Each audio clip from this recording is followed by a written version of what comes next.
यह जनन का दूसरा पार्ट होगा। हम लोग पढ़ रहे थे जनन, पहले पार्ट्स में जनन की परिभाषा, जनन क्यों जरूरी है, लैंगिक जनन और अलैंगिक जनन में अंतर हम लोग पढ़ लिए थे। अब यह दूसरा पार्ट में हम लोग पढ़ेंगे लैंगिक जनन के बारे में, और लैंगिक जनन के साथ साथ कुछ पेड़ पौधों में लैंगिक जनन के बारे में पढ़ लेंगे। देखिए, लैंगिक जनन कहते हैं किसको, तो जनन की वैसी प्रक्रिया जिसमें लैंगिक अंग भाग लेते हैं उसे लैंगिक जनन कहते हैं। अब देखा जाए तो लिंग के आधार पर जीवों को, पूरे जीव को दो भागों में बांटा गया है। लिंग के आधार पर पूरे जीव जंतु एवं पेड़ पौधों को दो भागों में बांटा गया है। पहला एक लिंगी जीव, दूसरा द्विलिंगी या उभयलिंगी जीव। पहला है एक लिंगी जीव, दूसरा द्विलिंगी या उभयलिंगी जीव। एक लिंगी जीव किसे कहेंगे, तो वैसे जीव जिसमें नर और मादा अलग अलग व्यष्टियों में होता है उसे एक लिंगी जीव कहेंगे। एक लिंगी जीव किसे कहेंगे, तो वैसा जीव जिसमें नर और मादा दोनों अलग अलग व्यष्टियों में होता है उसे एक लिंगी जीव कहते हैं। यानी एक लिंगी जीव आगे समय इसमें नर अलग होगा और मादा क्या होगा, अलग होगा। नर अलग होगा और मादा, नर किसे कहेंगे, पूछा जाए नर किसे कहेंगे, तो जो व्यष्टि शुक्राणु, जो व्यष्टि में शुक्राणु पाए जाते हैं या शुक्राणु उत्पन्न करता है तो उसे हम लोग नर कहते हैं, और जिसमें अंडाणु होता है उसे मादा कहते हैं। जिसमें शुक्राणु यानी जिस व्यष्टि में केवल शुक्राणु उत्पन्न करता है या शुक्राणु बनता है तो उसे नर कहते हैं, और जिस व्यष्टि में अंडाणु बनता है उसे मादा कहते हैं। ये एक लिंगी आगे समय एक लिंगी का उदाहरण देख लीजिए कौन कौन है, पपीता, तरबूज, मनुष्य, मेढक, मछली, मोर, कबूतर। ये सब एक लिंगी जीव है। समझा कि एक लिंगी जीव का उदाहरण बताएं, तो बताना है पपीता, तरबूज, मनुष्य, मेढक, मछली, मोर, कबूतर। या परीक्षा में पूछ लिएगा कि निम्नलिखित में से कौन सा एक लिंगी जीव है, इसमें से कोई उदाहरण रहता है, पपीता तरबूज, पपीता तरबूज, पपीता तरबूज। दो याद रखिएगा, पपीता तरबूज और मेढक मछली, मेढक मछली, मेढक मछली, मेढक मछली, मनुष्य मनुष्य। और हाथी, घोड़ा, ऊंट, बंदर, भालू, सब तो पता है कि एक लिंगी होगा, अलग अलग व्यष्टि में होगा, क्योंकि उनमें नर व्यष्टि अलग होंगे, एक मादा व्यष्टि अलग होंगे, मतलब नर अलग होंगे और मादा अलग होंगे। तो उस उदाहरण में क्या, यानी ये दो उदाहरण में से आएगा, पपीता आ जाए, तरबूज आ जाए, कि पपीता एक लिंगी है या उभयलिंगी, तो बोलेंगे एक लिंगी। और पूछा है तरबूज एक लिंगी है या उभयलिंगी, बोलेंगे एक लिंगी। मछली एक लिंगी है या उभयलिंगी, बोलेंगे एक लिंगी। उसके बाद मछली के बाद मेढक, मेढक एक लिंगी है या उभयलिंगी, बोलेंगे एक लिंगी। मेढक में भी नर व्यष्टि अलग होता है, मादा व्यष्टि अलग होता है। दूसरा है द्विलिंगी या उभयलिंगी। द्विलिंगी किससे कहेंगे, तो वैसे जीव जिसमें नर और मादा दोनों एक ही व्यष्टि में पाए जाते हैं, नर भाग और मादा भाग दोनों एक ही व्यष्टि में पाए जाते हैं, अर्थात वह जीव जिसमें नर भाग भी होता है और मादा भाग भी होता है उसे हम लोग उभयलिंगी या द्विलिंगी जीव कहते हैं। जैसे उभयलिंगी का उदाहरण कौन कौन हुआ, सरसों, गुड़हल, केचुआ, कृमि, हाइड्रा। याद रखिएगा, उभयलिंगी में कौन कौन आएगा, उभयलिंगी या द्विलिंगी में कौन कौन आएगा, तो सरसों, गुड़हल, केचुआ, कृमि, हाइड्रा।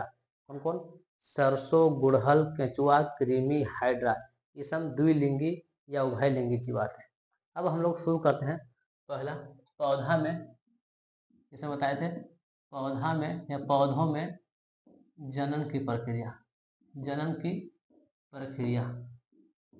अब यह पौधा हम बता रहे हैं, तो पौधों में यह पौधा हम द्विलिंगी पौधा लेकर चलेंगे, ताकि एक लिंगी मतलब एगो अलग लिंग रहेगा, एक अलग लिंग, दो अलग अलग दो पौधा बताना पड़ेगा, इसलिए हम यहाँ उभयलिंगी या द्विलिंगी पौधा को बता चलते हैं। जैसे कोई एक, सोच लीजिए हमको एक फिगर बनाएंगे जिसमें यह द्विलिंगी होगा या उभयलिंगी होगा, अर्थात गुड़हल, हम गुड़हल का या अड़हुल का या अड़हुल या इसी को गुड़हुल या इसी को चाइना रोज भी कहते हैं, इसी के बारे में मैंने इसी के बारे में पढ़ना हम लोग के है। इन पौधों में जन्म की प्रक्रिया हम लोग पढ़ेंगे गुड़हल के बारे में। पौधों में जन्म की प्रक्रिया शुरू करते हैं। तो चलिए देखिए, पौधा में देखा जाए तो पौधा में जन्म अंग देखा जाए तो दो तरह से होता है। एक मुख्य अंग होता है, मुख्य अंग। दूसरा होता है सहायक अंग। अगर जन्म की प्रक्रिया से देखा जाए तो पौधा पेड़ पौधा में यानी पेड़ पौधा बने, इसमें द्विलिंगी जीवन है, यानी दो गो, एक मुख्य एगो मुख्य अंग, सहायक अंग। कोई भी हो सकता है, मुख्य अंग या सहायक अंग दो होगा। पौधा के दो भाग, मुख्य भाग और सहायक भाग। मुख्य रूप से इन दो को देखा जाए, मुख्य भाग में देखा जाए फिर से, तो मुख्य भाग में इसके अंदर दो को शामिल होता है। मुख्य भाग में कौन कौन पार्ट आएगा, तो मुख्य भाग में देखा जाए कौन कौन आएगा, तो इसमें पुंकेसर और स्त्री केसर। पुंकेसर और स्त्री केसर आते हैं। पुंकेसर और स्त्री केसर आते हैं। पुंकेसर और स्त्री केसर। इसमें देखा जाए सहायक भाग में, तो इसमें सहायक भाग में दो गो आता है, दल और बाह्य दल। दल और बाह्य दल या बाह्य दल कहते हैं। बाह्य दल, दल और बाह्य दल। इसी दल ये है बाह्य दल। इसको एक बोलते हैं कैलिक्स, एक होता है कोरोला। दल को बोलते हैं कैलिक्स, इसको बोलते हैं कोरोला। Calyx, Corolla. इंग्लिश में कहेंगे दल, ये हो गया बाह्य दल। अब हम लोग मुख्य अंग देखा जाए और सहायक अंग दोनों मिला के देखा जाए तो कहेंगे पेड़ पौधों के मुख्य रूप से चार भाग होते हैं। कौन कौन, दल, बाह्य दल, पुंकेसर, स्त्री केसर, चार गो। इन पौधों में देखा जाए तो पेड़, इन पौधा के पुष्प में, पौधा बोले पुष्प में देखा जाए तो चार भाग होते हैं। पुष्प के मुख्य रूप से चार भाग होते हैं। पहला पुंकेसर, पहला दल, दूसरा बाह्य दल, तीसरा पुंकेसर, चौथा स्त्री केसर। अर्थात कहा जाए यानी पुष्प के चार भाग होते हैं। पुष्प के चार भाग होते हैं। कौन कौन होगा, पुष्प के चार भाग में दल, बाह्य दल, पुंकेसर और स्त्री केसर। दल, बाह्य दल, पुंकेसर और स्त्री केसर, इन पुष्प के चार भाग होते हैं। अभी इन चारों भागों के बारी बारी से पढ़ते हैं, तब तक इसको हम मिटाते हैं ओवर ज्यादा ठीक अभी। अब हम लोग पढ़ेंगे पुष्पों में जनन। इन पुष्पों में जनन लिख लीजिएगा। पुष्पों में जनन देखा जाए, पुष्पों में जनन के दृष्टिकोण से देखा जाए तो इसके दो भाग होते हैं। पुष्प में जनन के दृष्टिकोण से देखा जाए तो दो भाग, एक बोलते हैं सहायक भाग, सहायक अंग, सहायक अंग या सहायक भाग कहेंगे। दूसरा मुख्य अंग या मुख्य भाग कहेंगे, मुख्य अंग। यानी पुष्पों में दो को भाग होगा, पहला सहायक अंग, दूसरा मुख्य अंग। सहायक अंग और मुख्य अंग। सहायक अंग में दो गो होता है। देखिए पहला को बोलते हैं बाह्य दल पुंज, पहला बाह्य दल पुंज, दूसरा बोलेंगे दल पुंज। दल पुंज, पहला बाह्य दल पुंज, दूसरा दल पुंज। दूसरा है मुख्य भाग। मुख्य भाग का देखा जाए तो इसको भी दो होता है, एक होता है पुंकेसर, पुंकेसर, दूसरा होता है स्त्री केसर। पुंकेसर, दूसरा होता है स्त्री केसर, स्त्री केसर। अब देखिएगा पौधा के भाग, हम एक फिगर लेकर चलते हैं, फोटो के साथ दिखाते हैं, दिखाने का प्रयास करते हैं कैसे होता है, ऐसे क्या क्या होता है। ऐसे छोटा सा एक पौधा इधर बनाएंगे।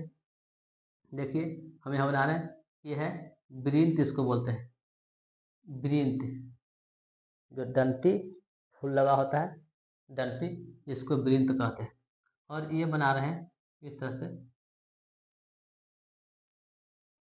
छोटा सा फूल बना रहे हैं घर में।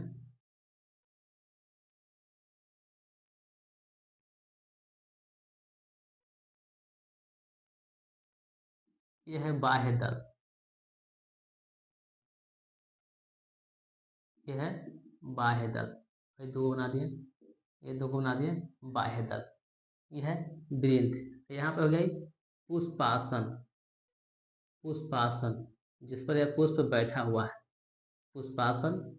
ये हो गया वृंत, ये डंठी को बोलेंगे पेशियोल या वृंत, इंग्लिश में पेशियोल या वृंत बोलते हैं। ये हो गया पुष्पासन, पुष्पासन। आई हो गया बाह्य दलपुंज, बाह्य दलपुंज, बाह्य दलपुंज कहेंगे। इधर भी बाह्य दलपुंज है, ये बाह्य दलपुंज है। ये हो गया हमारा मुख भाग का ये स्त्री केसर, ये बनाए पूरा ही हो गया स्त्री केसर, ये पूरा हो गया स्त्री केसर।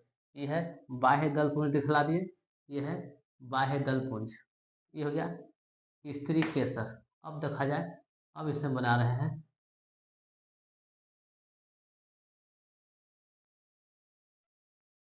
ये हो गया दलपुंज, बना रहे हैं धरिए, ये है दलपुंज, या दलपुंज, ये हो गया दलपुंज। बाह्य दलपुंज था, ये दलपुंज। देखिए बाह्य दलपुंज, यह बाह्य दलपुंज होता है, यह हरा होता है, यह हरा होता है और पौधों को यांत्रिक सहायता प्रदान करता है। पुष्प जब छोटा होता है तो उसको ढक करके ही रखने का काम करता है, बाहरी चोट लगने से बचाता है, बाहरी हवा से इस तरह से उसको बचाने का काम करता है, धूल कण से बचाने का काम करता है।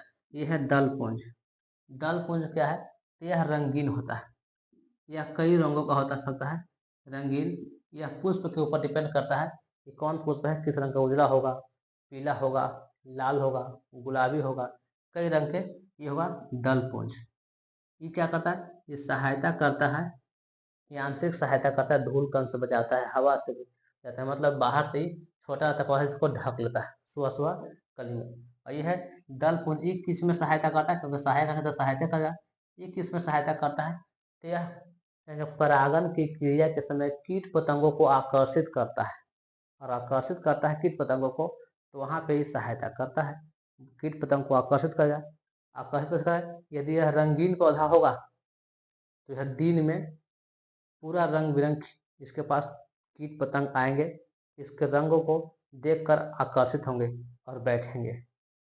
यदि यह रंगहीन ना होगा, रंगीन ना होगा, इसमें कोई रंग नहीं रहेगा, रंगहीन होगा, तो इसमें गंध ज्यादा निकलेगा, गंध ज्यादा निकलेगा, और इस गंध को सूंघ करके कीट पतंग आएंगे। जैसे रात में जितने भी खिलते हैं फूल, उस समय बहुत ज्यादा गंध होता है, और गंध के कारण कीट पतंग आते हैं, पुष्प पर बैठते हैं, और बैठते हैं तो यानी उसके बाद परागन की क्रिया यानी कहेंगे होता है। परागन क्रिया आगे बढ़ाएंगे, लेकिन सहायक भाग था, या सहायक भाग भरा हुआ जो यांत्रिक सहायता किया था, ये दलपुंज था, ये बाह्य दलपुंज हरा था, ये दलपुंज यह रंगीन था, या तो गंध वाला होगा, रंगीन होगा तो दिन में खिलेगा, दिन में कीट पतंगों को आकर्षित करेगा, और यह गंध भरा होगा, पूरा सुगंधित होगा, तो रात में खिलेगा, ज्यादा सुगंध करेगा, तो रात में कीट पतंगों को आकर्षित करेगा। अब ये मुख्य अंग में हम देख लिए, ये देखेंगे पुंग केसर, स्त्री केसर, ये देखे थे, ये था स्त्री केसर, ये पूरा यहाँ था यहाँ तक स्त्री केसर। और दूसरा ये पुंग केसर, इसे बना रहे हैं, ये बना यहाँ से यहाँ तक, ये है पुंग केसर, पुंग केसर। और बनाते हैं ऐसा ऐसा, ये है पुंग केसर, ये है पुंग केसर। और बनाते हैं, ये है पुंग केसर, ये हो गया पुंग केसर। पुंग केसर, स्त्री केसर, ये सबको बारे में पढ़ते हैं। पुंग केसर क्या है? यह कहेंगे पुष्प का नर भाग होता है, यह पुष्प का नर भाग होता है, इसे पुंग केसर कहते हैं। स्त्री केसर किसे कहेंगे? यह पुष्प का मादा भाग होता है, यह पुष्प का मादा भाग होता है, इसलिए इसको स्त्री केसर कहेंगे। पुंग केसर क्या है? तो पुंग केसर पुष्प का नर भाग होता है। अब देखा जाए पुंग केसर नर भाग होने में, तो पुंग केसर के तीन भाग हो, इसके तीन भाग होता है, पुंग केसर के तीन भाग होता है। कौन कौन तीन भाग होगा? देखिएगा, ये है पुंग केसर, दंडनीय, ये भी है पुंग केसर, ये भी है दंडनीय पुंग केसर। तीन भाग होगा, कौन कौन होगा? पहला भाग बोलोगे तंतु, पहला क्या बोलोगे? तंतु। जैसे इधर से फिगर बना रहे हैं, देखिए पुंग केसर का, तो ये फिगर इस तरह से फिगर जुड़ा हुआ था, तो ये है तंतु, दंती है यहाँ से यहाँ तक, ये हो गया तंतु। दूसरा है पराग कोश, पराग कोश, पराग कोश क्या है? तो तंतु के ऊपर इस तरह संरचना बना, देखे यहाँ से इस तरह संरचना, इसमें भी होगा, इसमें भी होगा, इसमें भी होगा, इसमें भी होगा, ये है परागकोश, और तीसरा होता है परागकण। परागकण परागकण यानी परागकोश के अंदर ये परागकण बैठे रहते हैं, बहुत सारा परागकण रहता है। तो पुंकेसर क्या है? तो पुंकेसर पौधा का नर भाग होता है। पुंकेसर पौधा का नर भाग होता है। इसके 3 भाग होते हैं। कौन कौन? तंतु, परागकोश, परागकण। तंतु, परागकोश, परागकण। इसको बोलेंगे इंग्लिश में filament, anther, pollen grain. Filament, anther, pollen grain. Hindi ही लिखिए, तंतु, परागकोश, परागकण। अब दूसरा है स्त्री केसर, या यह कहेंगे पौधा का मादा भाग है, पुष्प का मादा भाग होता है। इसके भी 3 भाग होते हैं। इसके भी कहेंगे 3 भाग होते हैं। कौन कौन हुआ 3 भाग? तो बोलेंगे पहला वर्तिका। वर्तिका सुनिश्चित करते हैं। अंडाशय, पहला अंडाशय, दूसरा वर्तिका, और तीसरा वर्तिकाग्र। वर्तिकाग्र, पहला अंडाशय, दूसरा वर्तिका, तीसरा वर्तिकाग्र। अब फिगर देखते हैं अलग अलग। जैसे देखिए ये हमने बनाए हैं, इस तरह से संरचना बनाया गया हुआ। तो ये वाला गोल बनाए हैं, यही है अंडाशय। ये है अंडाशय, यहाँ से यहाँ तक, यहाँ से यहाँ तक हो गया अंडाशय, और यहाँ से यहाँ तक ये हो गया वर्तिका।